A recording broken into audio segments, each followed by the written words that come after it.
Welcome to the Education Podcast Network, a proud member of the Voice Ed Radio Canada, and wherever you are taking. Did I just screw that up? Christine, I think I'm going to do that again. I think I just screwed that up. Let's try that again, everybody. Sorry. And welcome to Education, Leadership, and Beyond, Surviving and Thriving. What was that? What just came out of my mouth, Christine? Wow. This is Andrew Miraglia, your host, and off to a bumpy start already, but happy to be here. Proud member of the Education Podcast Network, Voice Ed Radio Canada, wherever you are tuning in. Thank you to our live audience who is tuning in here. Happy National World Down Syndrome Day. We celebrated some students here in Port Jervis today.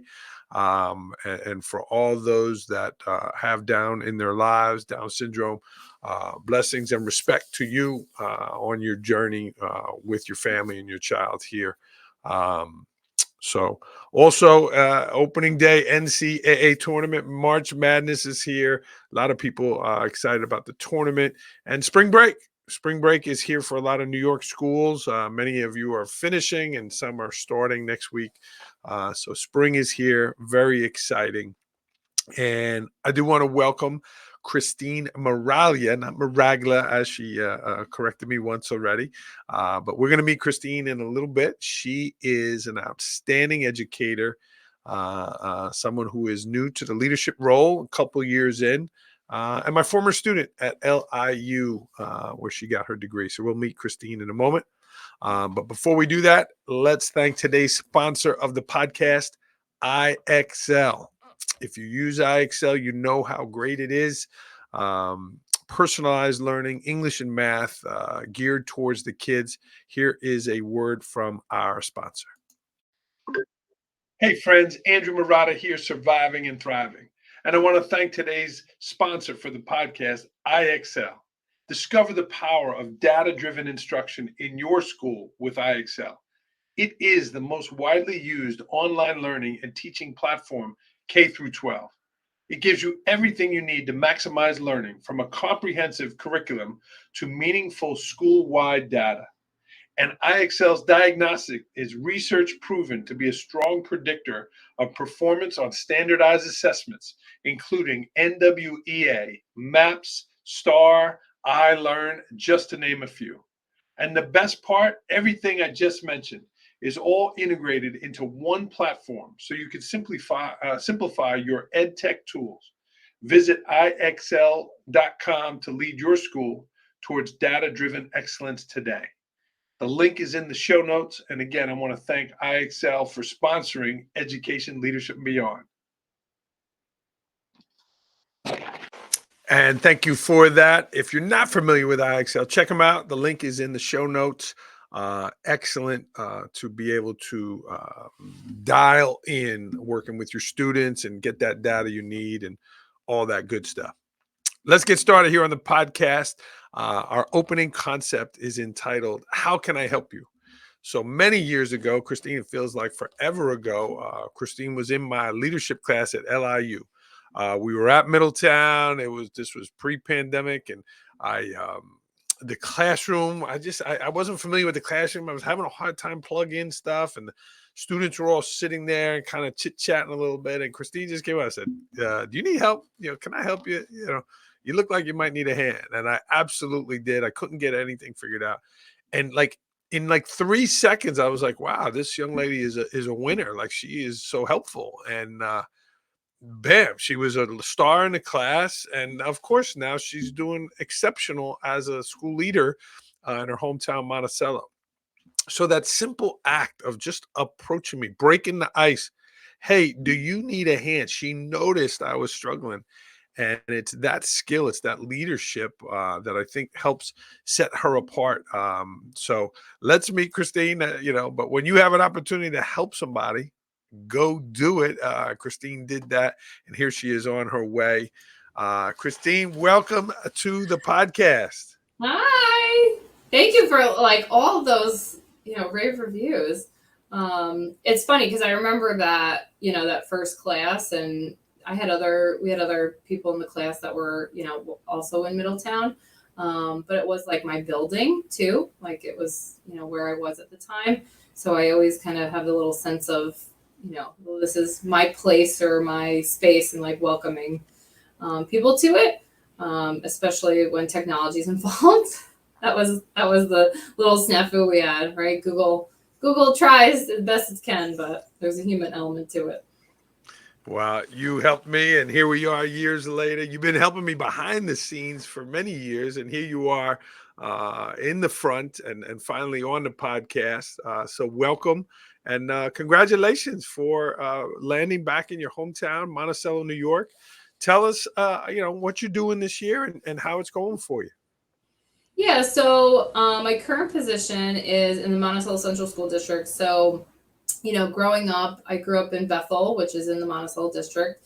And, it's funny coming back as, an educator. I went through school here, had some challenges in my childhood that, the school district always provided opportunities. And I think my mom was very smart in utilizing those resources, whether it was like even the town having, game nights or, my elementary school was pretty small, just like utilizing what was available, to keep me and my brother busy, as, moms do. And so, coming back and, nothing's changed really. And, everyone thinks things happen and then things monumentally change, but it's still the same, school district. They're still trying to provide the best they can for their students. And so now that I'm in this kind of leadership role and I see myself in a lot of the students, particularly with the high school students, I'm like, oh, yeah, I remember that. Or, maybe look at it this way. So my current role, I have kind of two, which I like. I don't know if I'm a glutton for punishment, but I like that I have these like really two different spaces. So my main role in the district is the director of school safety. So that's, managing a small fleet of security attendants, and we have several armed guards in our SRO team. They fall directly under my management. And then also working with the building administration, so working with principals and APs on their emergency plans or, training. We just did our preschool is fairly new here in the district. And so we worked on our Handle with Care is our kind of de-escalation component in the district policy. And so just like really working with each team and trying to identify, how to support their needs, because we all think of safety as this, we have our lockdown protocols and we have our SROs and we have kind of these really intense structures, but looking at school safety too as the emotional, social emotional well-being of kids.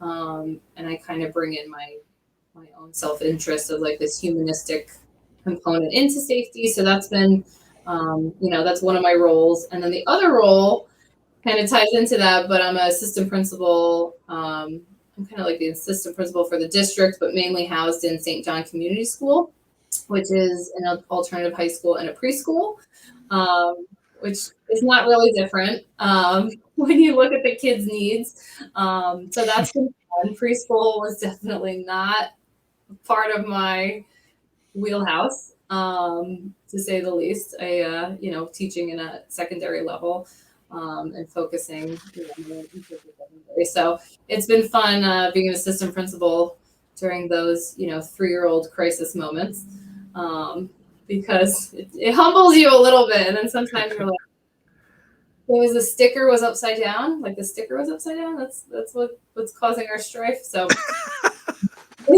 it's definitely been a learning experience, but those are my current roles. And it's been, I've been here for not too long, but since it is, where I grew up, like I know the buildings, I recognize my former teachers. I, when I call parents, I'm like, hi, remember me, like from middle school. Hi. Like it definitely being a part of the community helps, bridge those relationship gaps and kind of gives a little bit of trust, that I do understand, where people are coming from, especially when it comes to their kids. So it's been pretty cool. Yeah. Well, congratulations. Talking about the little kids that you're working with now, I mean, you have two little ones yourself, a 3-year-old and a 21-month-old. Mhm. Is working with the kids in the school setting, helping you with your own children and or vice versa, being with your kids at home, maybe learning some skills that you could use with those little ones? Yeah, so I unfortunately, my kids are now guinea pigs for, new strategies or something I learned in terms of like, de-escalation or, my background was not a core content teacher. So, when it comes to literacy and, we use creative curriculum here. So play-based learning, like, in high school, it's project-based. It's all portfolios. So like bringing it into like a preschool level and really looking at play. I've been learning a lot from the educators here, and they've been so, welcoming in terms of that. So, I understand more how, my 3-year-old is learning and like where he should be, because it just wasn't, a part of my world prior to it, and I didn't have an interest in it. But it's been funny, like testing out things I hear, like the 4-year-old teacher saying, I'm like, oh, okay, I'm going to try this with Louis later, and just the strategies on where he is developmentally has been pretty cool, and trying that out. He also tells me a little bit of the gossip because I am his principal. He's like, so and so. I was like, no, stop, don't do that. So it's funny how it crosses over to home, whether it's parenting or teaching my own kids, how to be responsible or good choices, and it's been pretty funny to watch. And I still have another year for the other one to come into the pre-K, but yeah, it's fun cross pollinating the two. And then sometimes my husband's like the neutral person, so we'll get the stuff at home, like the sheet, the backpack sheet, and like I already know what it is because we talked about it, and I've already seen the sheet before it goes home, and it's fun to have his neutral influence too, of being like, wait, this isn't clear, or like, oh, this looks great, or are they doing more of this? So it's been pretty cool seeing it blending, which is does make my life easier. But then sometimes I'm like, oh, we can try this, or there's a lot of opportunity here, which is fun. If you're watching the show live, jump in the chat, say hello, let us know where you're coming from, whether you're a friend of Christine's or a fan of the show here. Let us know where you are, and say hello. Christine, talking about school security, I mean, it really is at the forefront of everything we're doing. It has to be. So tell me some of the things that you're working on. Tell me some of the initiatives you have there, and some of the aspects of training your people, things like that, that you are looking to bring to Monticello. Yeah, so we just had a conference day that I mentioned, I think, handled with Care already. So that is our verbal de-escalation, and if physical restraint for whatever, if there's an assault or something happening. It's a personal initiative, and I know the district is really looking into the social emotional well-being of students. And in regards to safety, the root of a behavior that could be potentially unsafe usually comes from anger or fear. And so trying to work with this understanding of behavior, whether it's a 3-year-old to, like I said, I'm in alternative high school, and it's the age spectrum, but really the same root is always there. So that's something that, it's not necessarily a district initiative, but it's something that I think, as we all are becoming more aware of, that this emotional element of safety is real, and it's involved everything from parents wanting to protect their kids to teachers potentially feeling unsafe if they think a kid has some sort of contraband on them. It really, you can't look at school safety without that human component. And I think what's nice in my current placement is that Monticello is looking at that from a counseling perspective, from a curriculum perspective, from having me like talk to my team. We're doing like a book study for hacking school discipline. So a lot of the administrators have had this book, and I'm like, no, my guards should get this too.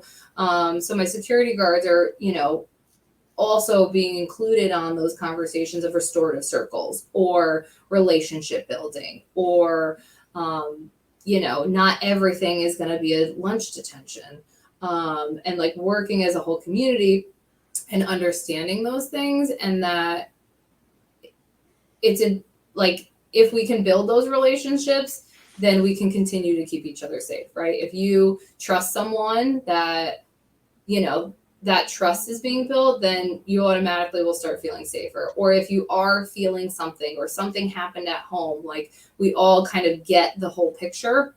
So that's been, not a direct policy, but you can see all these different departments kind of figuring out this message and how we can work together. And especially with, our special education population, and, trying to work on why are they getting these punitive discipline, and what can we do in order to, figure out the best placement or the intervention that works best.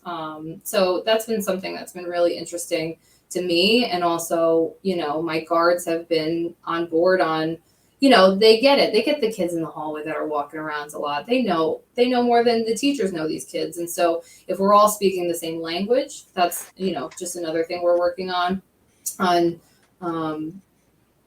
really getting to the root of the behavior. And, sometimes we can't have those conversations depending on whatever the level is or the severity of a potential incident. But, we're all really trying to be proactive and looking at that emotive quality, and really trying to keep the community involved, the parents involved, guardians, whoever is a part of that child's life. I've seen the administrators here work very hard on bridging that gap. And, sometimes it doesn't go well. Like, the other day I had a parent screaming in the office because they were upset their kid had a vape on them. But the parent was frustrated with the kid. And then we're like, we'll work together and try to figure it out. But some things you just can't, you have to toe a hard line on. But in the end, when the kid comes back, what can we do more on reentries and providing supports for the family? Because in the end, we are a community that, in general, needs to stay safe and look at those things. So that's been a big thing. And, we started metal detecting. That's always gets people a little on edge. But we do it once a week. We don't have the capacity to do it every day. But, it's, once again, it's being very clear on, we want to keep our building safe. We want to keep our kids safe. And, the team, when things have come up, it's not, and I gotcha. It's more of like, hey, here's our process. Let's move forward on how we can prevent this in the future, or is something going on? And it's all accountability, especially in the higher levels. We do it in our secondary schools, so our middle school and our high school. And that's been new this year. We've done it at sport events, but, a lot of our local community or bigger schools have been doing it, and we're just kind of now getting in line with, what the world unfortunately is coming to. But, we've prevented things that shouldn't be in school from coming into school. So that's, the most important part. Yeah. Great answer, Christine. I'm so happy to hear you talking about, within the building, right? The wellness of the kids and those relationships. I mean, the days of, the bad guy coming into a school, they happen, but they're few and far in between. It's the kids in the building. It's the people in the building. So it sounds like that's where your focus is. Yeah. And the one thing that I love about, kids is that they do have this brutally honest component. And then when we build those relationships, they're like, they see someone new come in the building and they're like, who are you? And like, we're like, yeah, you should be saying something. If you don't know, or if they're not wearing, their ID, like, this is your school too. And that always cracks me up, especially when, it's like an elementary school student, like, who are you? And then my alternative high school kids, like, who's that guy? Like, it's nice that it is a family and they know the consistency, and that we really are trying to, be supportive and have them have a beautiful day at school, whether they like school or not, right? Some kids just come for gym. I get it. But it's been nice to see. And that, like I said, I haven't been here for long. So it's good to see that that's already kind of established here. Yeah. Christine, again, you're in your first year there. You did a short stint at another school, an administrative job. So you're learning. You're learning here. Tell me about learning on the job. What are some things that have happened that you've kind of said, yeah, I'm going to do that differently next time, and as you go? I mean, we had our faces in the books a couple years ago, LIU, but now you're doing it in action. So tell me about learning on the job. Yeah, I think the one thing that I've always been aware of is that like I don't know everything, and I shouldn't, and I don't feel that I know everything. Like policy, I can't memorize policy, but I know who can, and I know who knows the resources, and I know it's like, once again, kind of goes back to the beginning, like how can I help? So, one thing I've learned is asking, if it's a difficult parent, trying to get more information on that parent before I make that phone call, just so I'm most equipped, or reading the notes, or, talking to the kid a little bit about their personality, and trying to just kind of figure out all perspectives before kind of going into that difficult conversation. As a younger administrator, there is that pressure of, the older, like you're the youngest person in the room. And so feeling the need to be, as prepared as possible. But also knowing like the parent knows their kid best. That was, that's always a big learning, because I wasn't a parent when I started. So that's something of, you don't know until you know. But that was a learning of, the difficult parents, of like, where can you find that connection so you can build the relationship and the respect. So that just, that comes with, I'm calling my lawyer, and I'm, and those hard conversations, or the conversations that didn't end because there was some sort of miscommunication. So learning from those experiences are something that, I'm thinking of, like, the 10 parents that I'm like, oh, but when I left Liberty, I had already built a couple relationships with, parents that other people didn't want to deal with, but their aggression or their passion for their kid was their response. And so just learning that it's not my ego. It has nothing to do with me.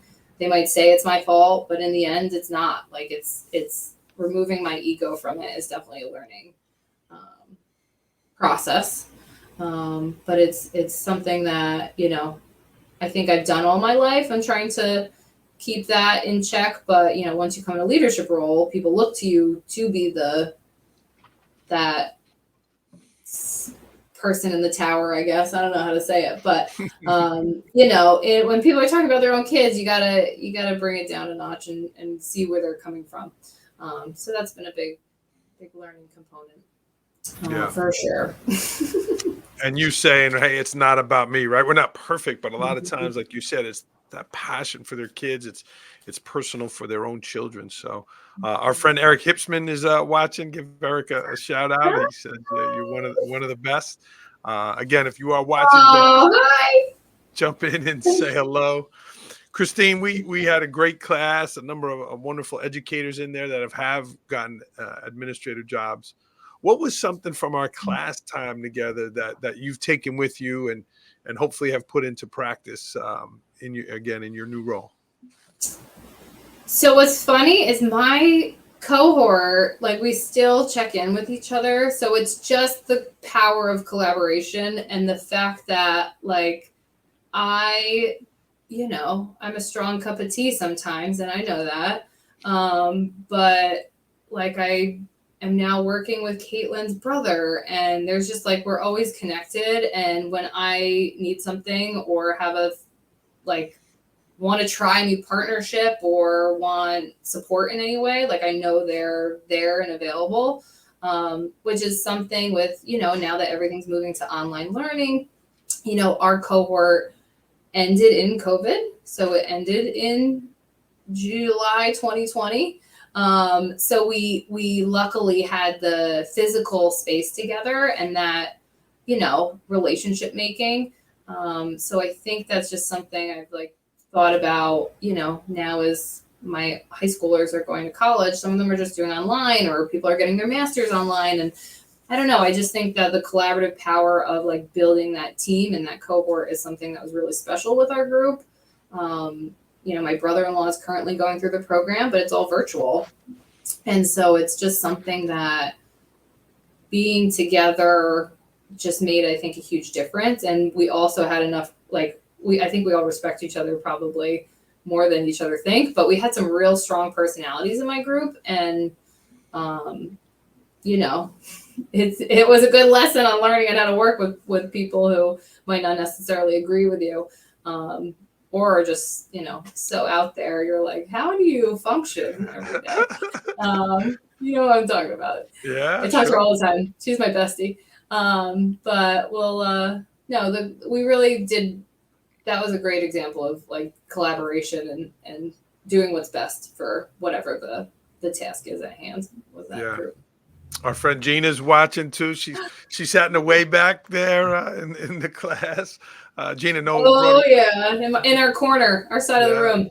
Yeah, the Middletown side must not be a Broadway show for her today, so she was able to join us.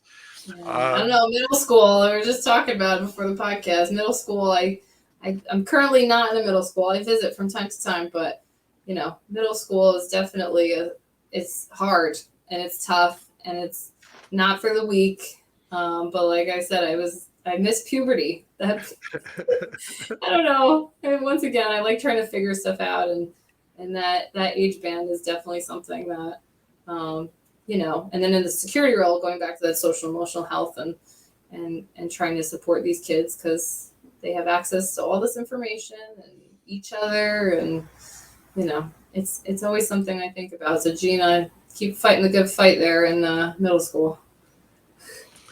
Christine, you have an interesting background as an educator. Your job, your education in the arts and communication. You attended Syracuse College of Visual and Performing Arts, dual Bachelor of Fine Arts and Art Photography. I mean, there's a lot there. And then you went into a lot of design and technical teaching when you were teaching. But how are those skills helping you now with some of the stuff you're doing? Yeah, so with my bachelor's, I've always been interested in like visual. Like I'm a visual learner. I need to see, I need colors and I can't just listen. So like my own learning has been based in a visual dimension, one say. And then when I was doing that, I realized that making messages and communicating as clearly as possible was something that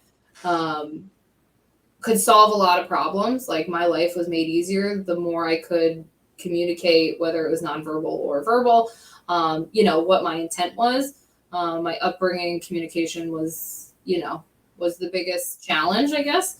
And so just really looking at that, at Syracuse, there was a rhetorical studies component in my background, and the art of persuasion, especially in my current role, whether it's convincing someone to do something to keep themselves safe, or it's trying to communicate a policy. Like right now, reasonable suspicion has been a big conversation because, what is reasonable suspicion in terms of safety? So I think my background in that just helps kind of clarify or give a different perspective, or kind of most of the time we're like all saying the same thing in a different way. So that's been really helpful. And just, my interest in trying to figure things out.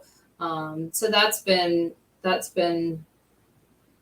very helpful. And I always think back to, it goes back to philosophers, and it's nothing new, but it's just how do you apply those skills and strategies? And then the nonverbal component, I think, I'm just attuned to it, and it's been very helpful. Especially in times of crisis, looking in those cues and helping train people to do that as well. So that's been, that background. And then, moving into my first master's. So I graduated from Syracuse and I went to the city like everyone else in Syracuse. We all go to the city to find a temp job or an internship or something. So I went and, realized the city's just not for me. It just, I don't know. It just wasn't for me. A couple people stayed, but I couldn't. So I came back home and I just kind of realized, that I really enjoyed yoga and meditation. I became a teacher when I was in the city, like just to find my own happiness.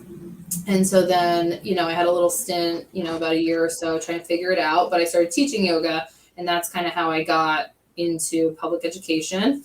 So SUNY New Paltz had a program, at the time was called Humanistic Multicultural Education. So, just looking at the whole person, every identity and body and incantation of what they are, and then how society or anything affects that. So now it's called social justice education. It's the same program, just a new name. And so that kind of really honed my interests, working with populations like Monticello and thinking of my own background of like, oh, okay, like now things are making sense of why it was different for me than someone else. And, it was an education master's, but I didn't get certified because it was all the, No Child Left Behind. It was the high stakes testing. It was like, that time in education where it was like, why the heck would I want to do that? Because it was just like scrutiny, like the microscope. I just was like, I don't want to do that. So I ended up working at a not-for-profit. So I ended up working at Bethel Woods in their education department. So Bethel Woods Center for the Arts. And that was just a wonderful, community-based work. And there's a museum. So I had that kind of Regent side. But then, I just wanted to be back in a school. There was just something about being in a school that I really was drawn to. And so then that's, then I get my teaching certification in art because that's, was my love and my background.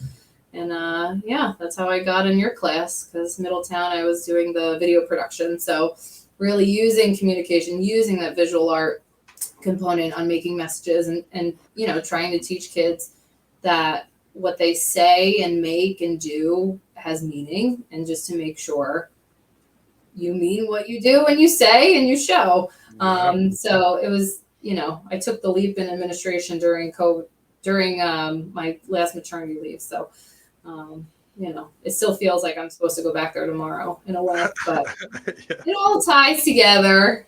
It absolutely does. Along those lines, Christine, about happiness, I've replaced the word balance with harmony. Tell me about finding that harmony with two young boys, this job you're doing, your family life. You enjoy being outside and hiking and all of those things.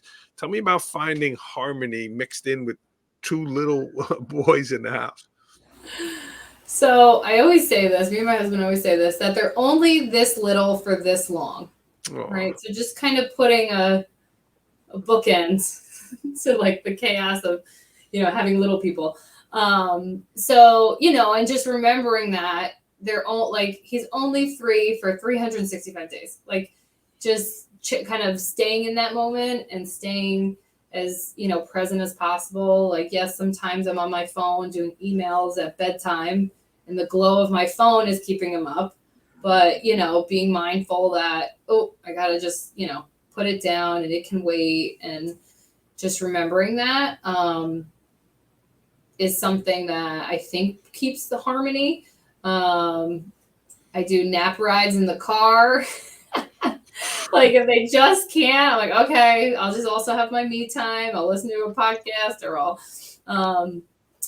sometimes I'll just play music. Sometimes I won't have any music. But just that balance of, the family first, and, but that's also what I would tell my staff, that, you have to keep that in mind, and the balance is there. And once again, everything's temporary, and if something hard is happening, you can get through it. But the balance is, I wash dishes and watch my garbage television Bravo shows while I wash the dishes. I just try to fit it in as we go. And, it definitely helps, just a little fresh air.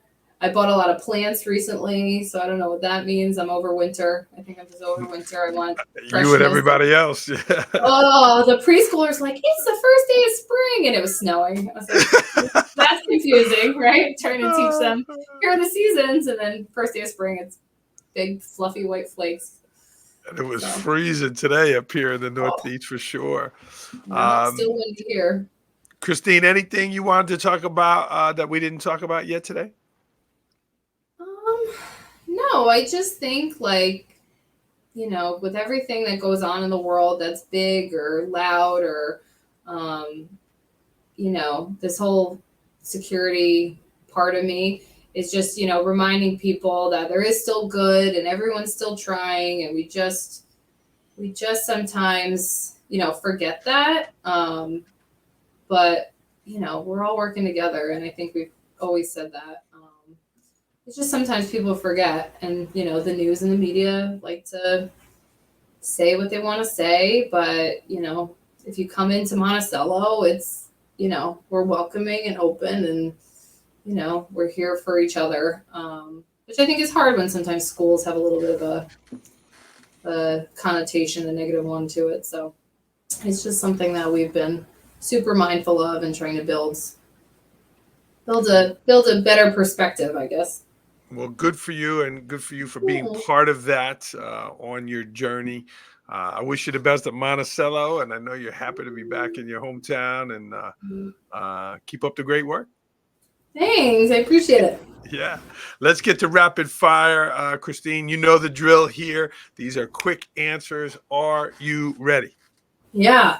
Of course she's ready. She's a super mom. She's an assistant principal. Of course she's ready. She's ready. I'm good on the fly, though, too. Here we go. Last book you read. It was the Hacking School Discipline book with my guards. Yeah, that is a great book. There's this whole series, hacking, right? All kinds of stuff to hack, right? Yeah, everything. Yeah, cool. Last movie you saw? Paw Patrol, because I'm a mom with young kids. Last concert you went to? The last concert I went to, I'm trying to think now. I think it was at Bethel. It must have been at Bethel Woods one last summer. It's like in your backyard. It's so great. I mean, I used to work there, so it's it's nice to see my old colleagues. My kids are old enough now, Christine. I can take them to concerts, so you'll get there. You'll get there one day. What's your favorite dish? I love homemade mac and cheese. It's like homemade. Any additives? Any little bacon? What do you got? Add anything in there? Straight, like gooey mac and cheese. Mm-hmm. Favorite place to travel? Ocean City, Maryland. Beautiful. This summer, I will fill in the blank. Go on vacation. To Ocean City, Maryland? Yeah. No, we go every year. It's really, it's our thing. So beautiful. Yeah, it's fun. Favorite vacation activity? I love biking. Like biking's like a great outdoor thing for us. So it would be biking on the boardwalk, biking, just biking in general. They let you do it early in the morning, right? When it's crowded, you can't have the bike out there, right? No. Hey, but that's perfect. It's not too hot. There's a little breeze. Yeah. That's great. That's a nice time. What is a pet peeve of yours? Lying. Just people who are just not telling the truth. Just be honest. It's, everything's easier when you're honest. You don't get that up at Monticello, right? The kids, they tell you the truth, right? I had a kid tell me another kid's name the other day, and I was so mad. I was like, I just walked to the administrator, and I was like, you got to do this because I can't.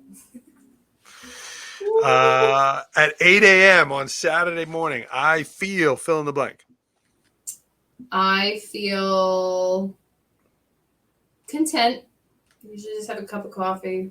Kids are running around, relaxing, in very comfortable pajamas. Staying warm up there. Yeah. Christine, people want tools. People want takeaways. What's the best takeaway from this show that can help somebody else?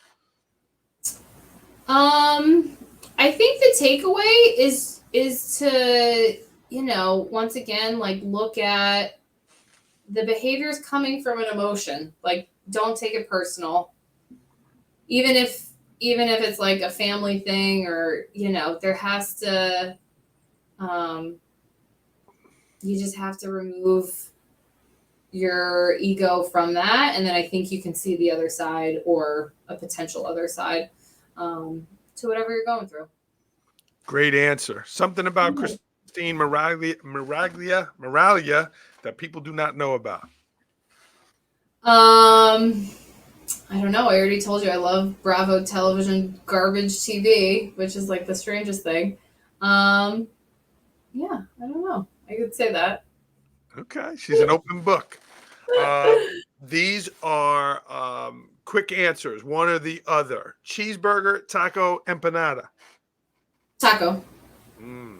Long walk or gym workout? Long walk.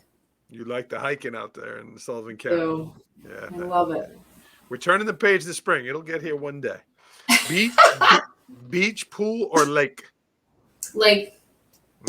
Sports grew up team. on. Who's your sports team? Mets. Let's go Mets. I'm not a huge sports person, but I go to Mets games every once in a while. Will the NCAA tournament be on in your house? Well, if Syracuse, I have my loyalty. So if Syracuse is part of it, yes. But if not, then I don't care. They are not. The Big Orange is not there this year. Book or audio book? Audiobook. Series or movie? Series. Yeah, they're so good these days, right? They're incredible. Is there a series you're watching now? No. Garbage TV while I wash dishes. Winter or summer? Oh, I don't know, because there's like stuff to do in either. I'm over winter right now, but no, I don't know. Winter's hanging around like a bad house guest here in the Northeast. We are ready. So I'll say summer just for that, just for this winter. Cash or credit? Credit, because I get cash back. Cookie or donut? Cookie. Morning or night? Morning. Coffee or tea? Coffee. And you're a strong cup of tea. Surviving or thriving? Thriving. You gotta. Absolutely, you are. From the second you said, "How can I help you?" I knew you were a thriving person. So thank you for that. Friends, this is Christine Miraglia, great school leader, Monticello, New York. Check her out. She is at Chrissy Mirags. See, you spell that, Chrissy? Yeah, right. Yep. Chrissy, ChrisssyMirags. Chrissy Mirags. Chrissy, do you have a quote that you like? You want to end this with a quote? Well, I just laughed about it because it's like on my wall. I was talking to someone today, and the quote is just, "Everything is figure-outable." It's like my motto. Everything is figure-outable. You got a good outlook on things, yeah. But we'll figure it out. As a young mom and young AP, you have a terrific outlook. I wish you the best, Christine, on your journey. Thank you. Yeah, thanks for coming on. Friends, check her out. She's at Monticello School District, at Chrissy Mirags. If I could help you in any way, don't hesitate to reach out at Andrew Murata 21. She is extremely talented at her job. Christine, thank you so much. We are going to sign off here on the podcast. Leave Christine a positive comment here in the chat. Friends and family that certainly were watching. And everybody, happy spring. And if you are going on spring break, enjoy. Don't just refuel, recharge. So we're going to sign off here on the podcast. Christine, thanks, my friend. Thanks. You stay on the line a second. Take care, friends, and keep surviving and thriving.